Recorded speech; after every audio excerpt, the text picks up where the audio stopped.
Hello दोस्तों। मैं doctor विशाल Pathania, ENT specialist, Gurgaon में प्रैक्टिस करता हूं और आज आपसे अल्सर्स के बारे में बात करूंगा।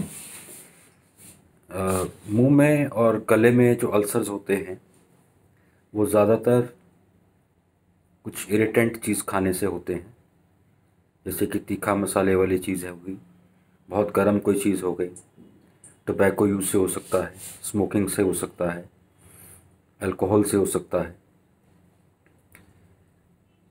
कभी कभी अल्सर्स कुछ डेफिशिएंसी के कारण भी होते हैं, जैसे विटामिन B12 की डेफिशिएंसी या फोलिक एसिड की डेफिशिएंसी के कारण हो सकते हैं। कोई सिंड्रोम्स होते हैं, कोई बीमारियां होती हैं जिनके कारण भी अल्सर्स माउथ में हो सकते हैं, जैसे डायबिटीज़ है या जोग्रन सिंड्रोम है, विचित सिंड्रोम है। तो सबसे पहले हमें इसका डायग्नोसिस करना इम्पोर्टेंट है कि ये आपका जो अल्सर्स हैं ये आपके इनफ्रीक्वेंट हैं, कभी कभी होते हैं, कि रिकरेंट होते हैं और परसिस्टेंट होते हैं। जो कि अक्यूट हैं अल्सर्स और कभी कभी अल्सर्स होते हैं वो ज़्यादातर स्ट्रेस के कारण हो सकते हैं, ट्रॉमा के कारण हो सकते हैं, एक्यूट डेफिशिएंसी के कारण हो सकते हैं, एसिड रिफ्लक्स के कारण हो सकते हैं।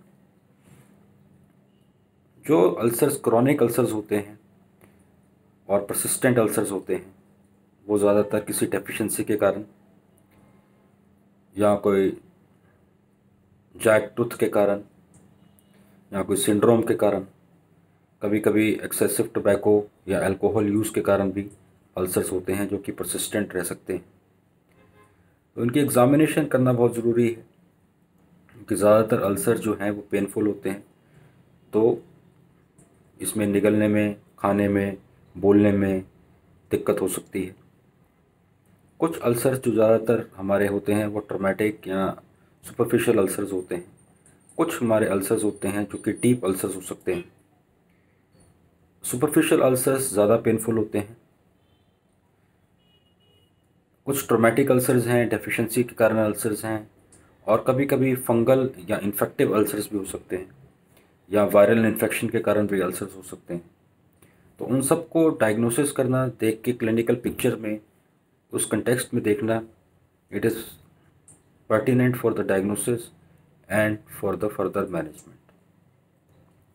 जो तो इन्फेक्टिव हमारे अल्सर्स हैं, जो कि फंगल हैं या वायरल हैं, उनकी ट्रीटमेंट तो या तो एंटी फंगल हम देते हैं या एंटीवायरल्स देते हैं, उनसे ठीक हो जाते हैं। जो इरिटेंट अल्सर्स हैं, आप इरिटेशन उसकी ख़त्म कर देंगे, जैसे चाय, coffee, cold drinks, tobacco use, spicy खाना अगर कम कर देंगे तो वो अल्सर्स हील कर जाएंगे। अगर किसी चीज़ की डेफिशिएंसी है, जैसे विटामिन B12 की है या फोलिक एसिड की डेफिशिएंसी है, अगर उसको आप ठीक कर देंगे तो अल्सर्स ये होने बंद हो जाएंगे।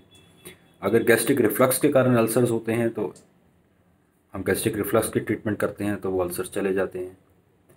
कुछ सिंड्रोम्स होते हैं जिनका हम पता लगा सकते हैं ब्लड टेस्ट से। अगर वो सिंड्रोम्स हैं तो उनके लिए ट्रीटमेंट चलती है और अल्सर्स उससे वो ठीक हो जाते हैं।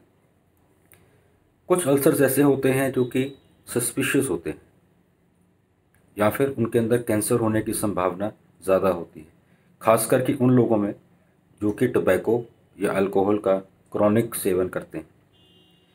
इन तरह के अल्सर्स को अनदेखा नहीं करना चाहिए, और अगर ऐसे अल्सर्स हैं और जो कि 2 हफ्ते के बाद भी उतने ही हैं या बड़े हो रहे हैं या उनमें कभी कभी ब्लीडिंग होती है, तो उसकी बायोप्सी करना बहुत ज़रूरी है। उसको डिले करना बिल्कुल ही नहीं करना चाहिए, क्योंकि इसकी कोई भी डिले में वो अल्सर फैल सकता है और हमारे गले की गांठों में भी वो बीमारी फैल सकती है। इसका डायग्नोसिस जितना जल्दी करेंगे उतना जल्दी ही उसकी ट्रीटमेंट और उसका कंप्लीट क्योर पॉसिबल है।